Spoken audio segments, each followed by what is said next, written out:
అంటే ఒక మనిషి యొక్క జాతకంలో ఏ గ్రహం ఎక్కువ బాధ పెడుతుంది? సహజంగా అందరు అనుకునేది అంటే శని ఎక్కువ ఇబ్బంది పెడతారని సహజంగా అందరు అనుకుంటారు. అదే శని శని శని వచ్చిందారా నీకు, శని పట్టిందా నీకు అని అంటారు. కాకపోతే శని ఎక్కువ ఇబ్బంది పెట్టాడు ఎవరిని కూడా. అసలు జాతకంలో ఎక్కువ ఇబ్బంది పెట్టే గ్రహం ఎవరంటే చంద్రుడు ఎక్కువ ఇబ్బంది పెడతాడు. ఓకే. ఎందుకంటే చంద్రుడు చంద్రమా మనసో జాతః అంటాం మనం. అంటే చంద్రుడి యొక్క ప్రభావం మనిషి మీద ఎక్కువగా ఉంటుంది. అందుకోసం చంద్రుడు ఎక్కడ ఉంటే దాన్ని మనం రాశిగా తీసుకుంటాం. ఇప్పుడు మీ జాతకంలో చంద్రుడు కుంభరాశిలో, ఇప్పుడు శివ అనే పేరు మీకు, కాబట్టి పేరు ప్రకారం తీసుకుంటే మీరు కుంభరాశిలో చంద్రుడు ఉంటాడని అర్థం. కాబట్టి చంద్రుడు కుంభరాశిలో ఉన్నప్పుడు మీరు కుంభరాశి అని అర్థం. కాబట్టి ఇప్పుడు ఏమవుతుంది, శని యొక్క ప్రభావం ఎక్కువగా ఉంటుందా లేకుంటే చంద్రుడి యొక్క ప్రభావం ఎక్కువగా ఉంటుంది? ఏ రాశి వారికైనా కదా, చంద్రుడి యొక్క ప్రభావమే ఎక్కువగా ఉంటుంది. ఎందుకంటే చంద్రుడు ఏం చేస్తాడు, మనసుని శాసిస్తూ ఉంటాడు. అంటే మన మనసు ఎలా పనిచేస్తుంది అవన్నీ కూడా చంద్రుడి మీద ఆధారపడి ఉంటుంది అనమాట.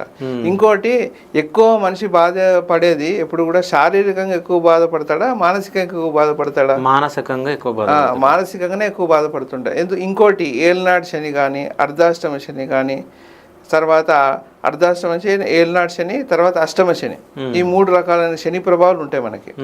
ఈ 3 రకాలైన శని ప్రభావాలు దేని మీద మనం లెక్క వేసి చెప్తాం అంటే చంద్రుడు బేస్ చేసుకునే చెప్తాం మనం. అంటే చంద్రుడు ఇప్పుడు 4వ స్థానంలో ఉన్న, చంద్రుడి నుంచి 4వ స్థానంలో వెళ్ళినప్పుడు దాన్ని అర్ధాష్టమ శని అంటాం. అష్టమ స్థానంలో వెళ్ళినప్పుడు అష్టమ శని అంటాం.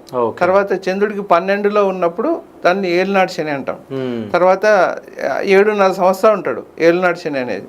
అంటే 12వ రాశిలో వచ్చినప్పుడు ఏలినాటి శని ప్రారంభం అవుతుంది. 2వ రాశిలో వెళ్ళినప్పుడు మన జన్మరాశి నుంచి మళ్ళీ 2వ స్థానానికి వెళ్ళినప్పుడు అప్పుడు ఏలినాటి శని మొత్తం పూర్తిగా కంప్లీట్ అవుతుంది. అంటే ఇక్కడ ఎవరు ప్రభావం అవుతున్నారు, చంద్రుడు ప్రభావం అవుతున్నాడు.